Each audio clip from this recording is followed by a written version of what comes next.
Thank you very, very much. Thank you. I'm glad you like that. I like that one, too. But now, Oh, we'll get to all of them. We'll be on for hours. You won't be able to get rid of them. Before I go any further, ladies and gentlemen, I'd like to introduce you to a young man without whom I'd be completely lost. My love, Buddy Pepper.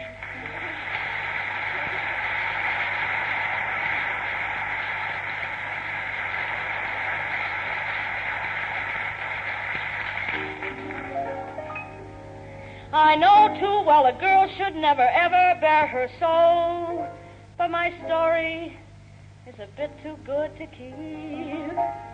It's a very, very simple little story on the whole, with a moral, as ye sow, so shall ye reap.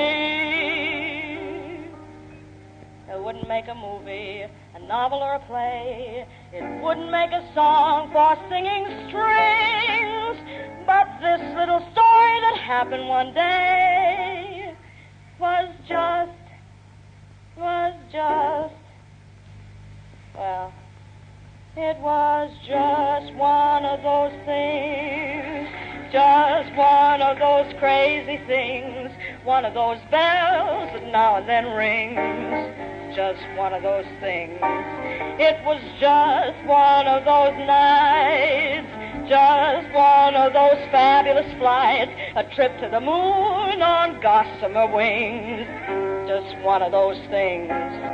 If we thought a bit of the end of it when we started painting the town, we'd have been aware that our love affair was too hot not to cool down. So goodbye, dear, and amen.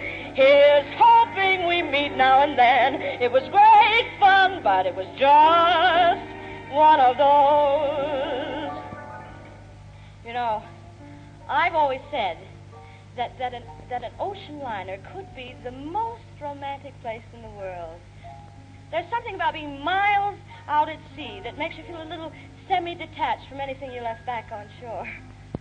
Anyway, that's the way I was feeling my first night out from New York. Utterly romantic and even adventurous. I didn't have to wait long. He was devastating. Tall, blonde, very British. His name was Charles.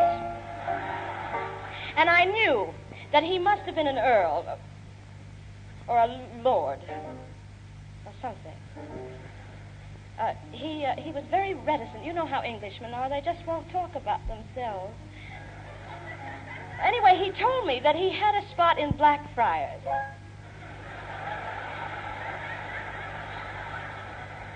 Or Haymarket. I forget which, but it was someplace important. And I could just imagine one of those romantic, ivy-covered old castles. Well, anyway, it was a luscious voyage. 4 divine days. And the last night out, I shall never forget it. Charles may have been reticent, but... Well, anyway, the next morning, we got to Plymouth. And I was looking forward to having Charles show me all the sights of England.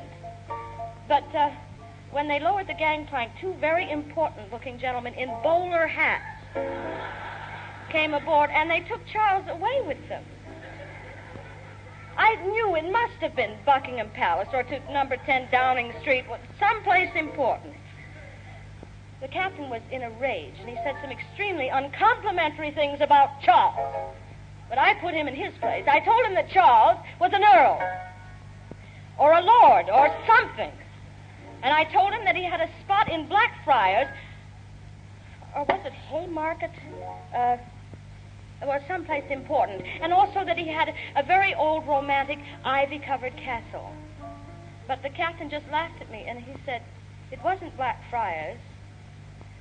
It was Black Market. And that Charles's old, romantic, ivy-covered castle would probably be Dartmoor for the next 20 years. Oh, imagine that. And I always thought I was so psychic. But they loved vis-a-vis, I just say goodbye, dear, and amen. Here's hoping we don't meet again. Some fun, but there's no damage done. I see there's a laugh on me, a souvenir I'll charge up to expense.